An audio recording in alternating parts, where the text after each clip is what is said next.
this video, we are going to tackle about how United Arab Emirates starts their hospitality and tourism industry. The United Arab Emirates' first hotel is 4 decades older than the country, with only 9 bedrooms and water supplied by the Donkey Caravan. The Boa Crest House has been welcoming guests since it opened in Sharjah 90 years ago. The Boa Crest House was the first hotel in what is now the United Arab Emirates, opening in a Sharjah airfield in 1932. Today, the United Arab Emirates is a haven for holiday makers with hotels to suit every type of trip. Whether you seek a family or friendly resort with a water park for the children, a luxury escape in a gilded palace, or craving a designer suite within the world's tallest skyscraper, you'll find it in the Emirates. But the country's glittering skyline was a rather more humble affair 90 years back, and travelers had only one place to lay their heads. The Boa Crest House in Sharjah is the UAE's or United Arab Emirates' oldest hotel, dating back to 1932 when it opened in a Sharjah airfield. So, as you can see, ito yung unang hotel sa UAE. Guests staying at Boa Crest House had access to heated water collected from a nearby well and transported to the hotel by donkey caravan. It was conceived as a stopping place for passengers flying on Imperial Airways, Western Gulf Air routes to India. According to an article in Liwa, a journal published by the United Arab Emirates National Archives. Built in 9 months, it was a fortress-like structure with only 9 guest rooms when it opened. There was no swimming pool or water park in those days. But foreign passengers did enjoy its relatively pampered stay. According to Nicholas Stanley Price, an author and former strategic advisor at the Sharjah Museums Department, overnight guests dressed up for dinner and feasted on food and drinks with provisions supplied from the on-site storehouse. They had fresh water drawn from a nearby desert well and delivered by staff by donkey caravan to the hotel. If a hot bath was needed, the water could be heated using chopped firewood as fuel. Boa Crest House had only 14 rooms by 1935 and would soon be the site of the United Arab Emirates' first cinema. A central courtyard and a shaded seating area on the upper level of the two-story building serve as communal spaces in which guests could mingle, and there was an outpost from which mail and telegrams could be sent and received. In 1935, another 5 rooms were added to the tiny building. It would soon be branded the Boa Crest House when, in 1939, Imperial and British Airways Ltd merged into the British Overseas Airways Corporation. By the mid-1940s, the hotel registered another first. Becoming the site of the country's inaugural cinema, people would sit in its courtyard and watch silent films, mostly documentaries and comedies. According to records from the Sharjah Museums Authority, during this time, while the airport and adjoining base was used by the RAF and U.S. Air Forces, the rest house remained primarily for civilian passengers. It was a key stopover point for international travelers until 1947, when BOAC ceased flying the route. So, as you can see in this picture, ito yung jet ng British Overseas Airways Corporation na pinagsasakyan ng mga passengers going back to the United Kingdom in 1951. It then became a place largely for air traffic controllers in the Gulf to stay, and remained the only hotels in the Trucial States until the 1960s. According to Stanley Price, it was the only lodging to Western standards available near Sharjah or Dubai and played host to several prominent guests including British explorer Wilfred Thesiger and American archaeologist Wendell Phillips. In the 1960s, Egyptian journalist Salim Sabal said the rest house was the only hotel in all the Trucial Coast that provided a good meal and an air-conditioned room for sleeping. Today, almost a century since it opened, the UAE's or United Arab Emirates original hotel is part of Al Mahata Museum, which is run by Sharjah Museums Authority and tells the story of aviation in the Gulf. So, as you can see in these pictures, ito na yung mga example na built sa UAE or United Arab Emirates na hotel way back 2022. Burj Khalifa. Burj Khalifa is located in downtown Dubai in the United Arab Emirates, near the Dubai Fountain Boardwalk. It is known for being the world's tallest building, with a total height of 829.8 meter or 2,722 feet, or just over a half mile, and the roof height, excluding antenna but including a 242.6 meter, spire of 828 meter or 2,717 feet. The Burj Khalifa has been the tallest structure and building in the world since its topping out in 2009, supplanting Taipei 101, the previous holder of that status. In 2000s, within a 3-week period, Adrian Smith sketched out the original designs that would eventually become the tallest building in the world. In the early 2000s, he was approached by MR Properties, the real estate company that developed the skyscraper. They wanted to ask us about our experience with super talls, Smith tells 80.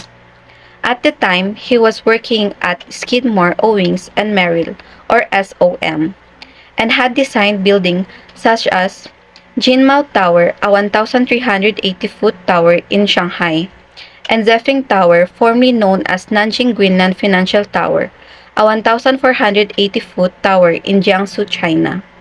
Construction of the Burj Khalifa began in 2004, with the exterior completed 5 years later in 2009.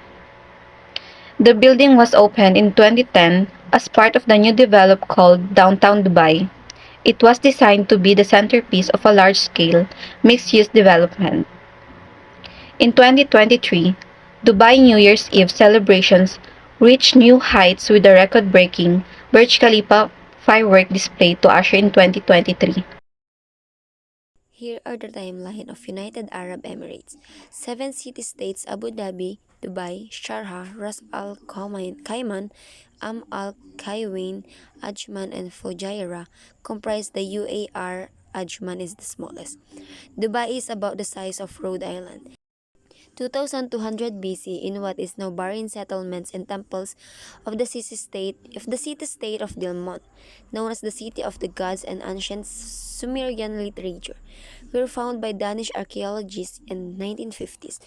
A culture contemporary with the city-state of Dilmun, now Bahrain, was found in 1959 on the island of An-Nar of Abu Dhabi.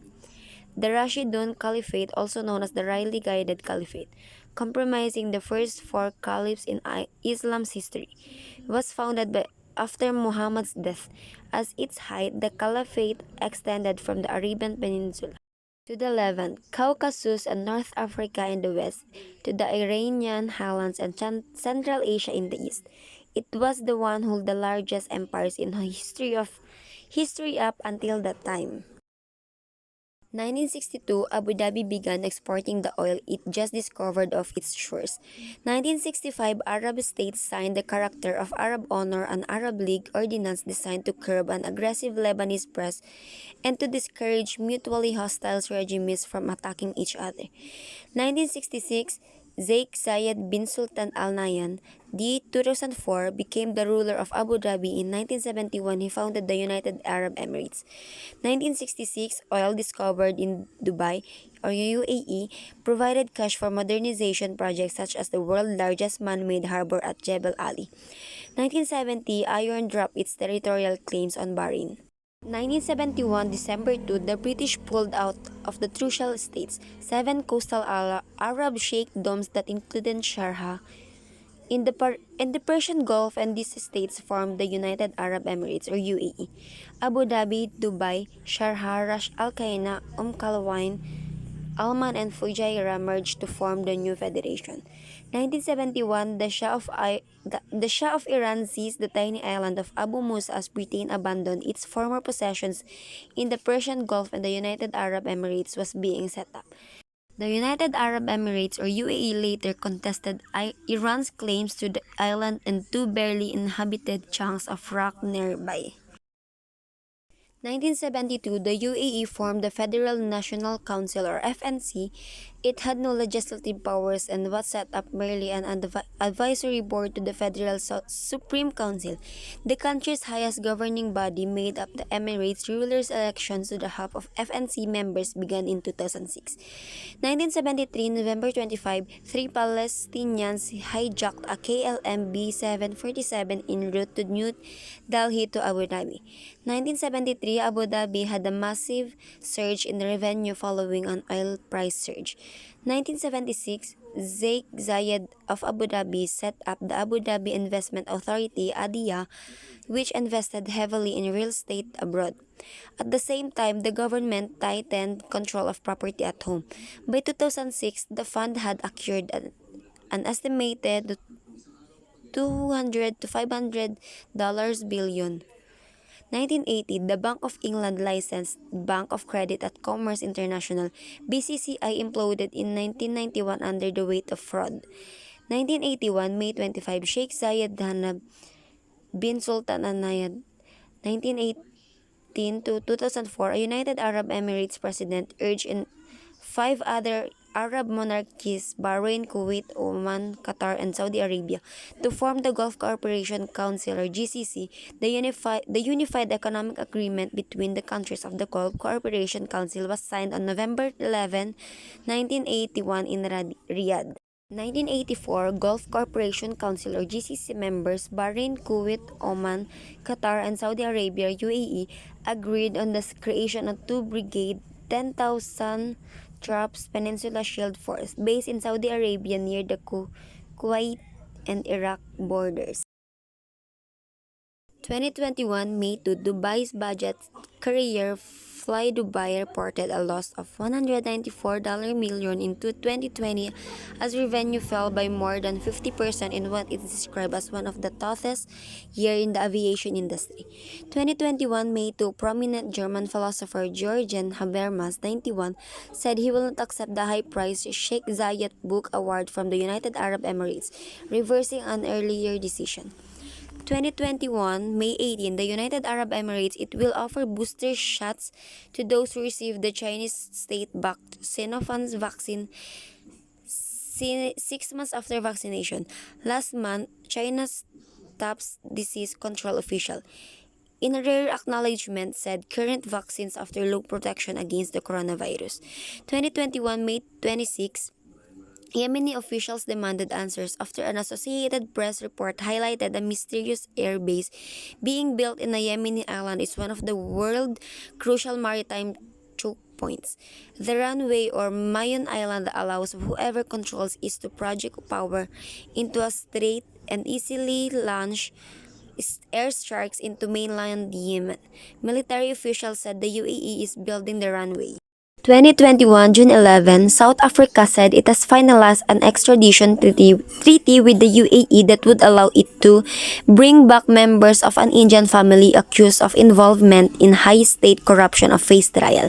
Brothers AJ, Atul, and Rajesh Gupta are believed to be living in Dubai.